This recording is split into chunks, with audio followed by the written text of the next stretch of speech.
বাগুইআটি উদয়ন সংঘের এবারে পুজো আদতে একটা গল্প। সেই গল্পের মূল চরিত্র ঈশ্বরী পাটনি। হ্যাঁ, সেই ঈশ্বরী পাটনি যার জীবনে রোজকার নদী পারাপার করাতে করাতে আচমকাই একদিন ঘটে গেছিল দেবী দর্শন। সেই ঈশ্বরী পাটনির পুজোই এবারে তুলে ধরবে বাগুইআটি উদয়ন সংঘ।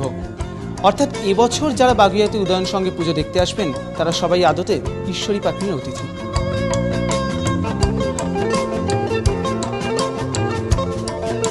যখন দেবী সে পা তার আলতা পরা পা দুটো সেউতিতে রাখলেন, সেই মুহূর্তে সেই কাঠ সোনার হয়ে গেল, যেটা দেখে ঈশ্বরী পাটনি চমকে উঠেছিল, এ তো মানবী নয় দেবী।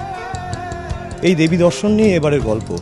আমি মূলত ফর্মটা রেখেছি মাটির বাড়ির, যেখানে পদ্ম একটা পার্ট, নৌকো পার্ট, মাছ একটা পার্ট, ছোটো ছোটো নৌকুর কাজ আছে, সব মিলিয়ে মিশিয়ে একটা কালারফুল গল্পের রূপ নেওয়ার চেষ্টা করেছি।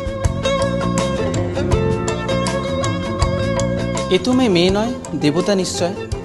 ঈশ্বরী পাটনির এই উপলব্ধির যাত্রাপথটাই এখানকার পুজো।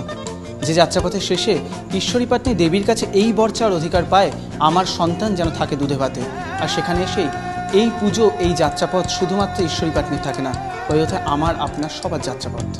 অরিজিৎ ভট্টাচার্য, এবিপি আনন্দ, কলকাতা।